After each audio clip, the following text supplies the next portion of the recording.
Welcome back. And silver has been shining this year with prices rising 7% already in this year alone. This has come on the back of low inventories with COMEX and the London Bullion Market Association. However, the rise in price has experts worried about a dip in demand. Remember, India imported a record amount of silver last year, with many more buying the metal as a form of investment, jewelry or even silverware. So how far will silver prices rise this year, and what lies ahead in store for the metal? For those questions, I am now joined by Michael DiRienzo. He's Executive Director of the Silver Institute. Michael, hi, thank you so much for joining us. And what a last year, and the way the first quarter of this year also has panned out has been quite on the stronger side. We have seen very strong gains continue in case of silver. What's your sense on, first of all, the prices going forward?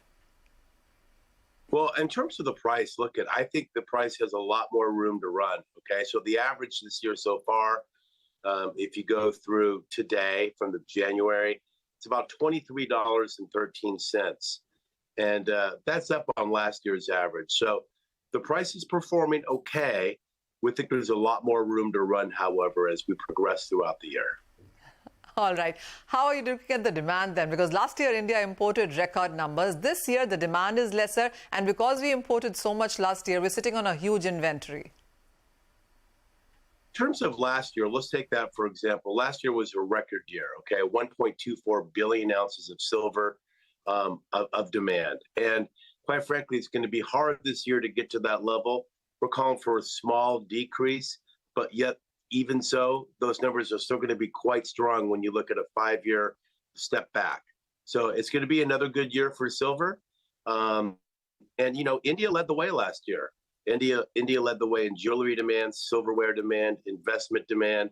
They had a very strong industrial demand. And while we think there may be a little bit of a drop-off this year, it's still going to be very, very strong. So when you say that, any numbers that you're putting out there in sense of demand from India this year? In terms of industrial demand, we're projecting about a 6%, or total demand about a 6% decrease.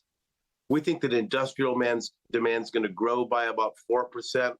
We think electronics and electrical will grow by about 3%. And jewelry will probably dip a little bit at maybe 10%, and also silverware. Now, remember, that's coming off a really exceptional 2022. Michael, you were recently in India, and what do you think that Indians are buying when it comes to silver? Because ETFs seem to be doing quite well. Physical demand is expected to pick up once we get into the festival season, which isn't too far. We heard some good presentations in India at the inaugural India Silver Conference in Jaipur last weekend. And quite frankly, they are dipping into waters into the ETF. I mean, it's quite phenomenal. It's only been on the market a year, 2 years or so, and it's showing great strength. The physical side, as you mentioned, will begin to pick up again as that season approaches. But quite frankly, the interest in all things silver from an investment, including digital silver, which is rather new, is quite interesting. And I think that the Indians will continue to play an important role in the investment component of the silver complex. So, Michael, you've told us that physical demand will do well, investment demand will also do well. But what's your sense on the industrial demand now for India and China too? Absolutely. You know, we're calling for just a 4% increase in industrial demand by the end of this year. And that, of course, is really dependent on what we think is going to happen with electric vehicles, what we think is going to happen with the whole automotive sector, but also in photovoltaics. We think that the PV sector is going to go from about 140 million ounces last year to over 160 million ounces this year. And we think that's going to continue to grow as the years progress. So we're very optimistic about industrial demand for 2023. Okay. Also requesting some more numbers now, Michael. So what's your sense on the deficit in this year, availability, mining, demand, supply, if you have those calculations at hand? We think that this year, you know, there'll be maybe a 2% increase in mine supply. And that's primarily due to the fact that some of these projects are coming back online. There's a few new projects, but 2% isn't a real big number. Look, we think that 2023 will be the third year of market deficits. Starting in 2021, 2022, we had a massive deficit of darn near 240 million ounces.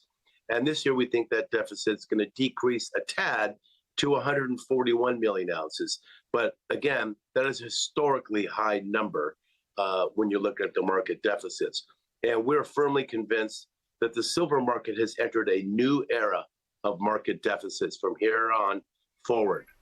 All right, that's another bullish view coming in for silver. Third year of deficits and demand continuing strong. Michael, as always, thank you so much for joining us. And with that, it's a wrap on this edition of Commodity Champions. Thank you for watching.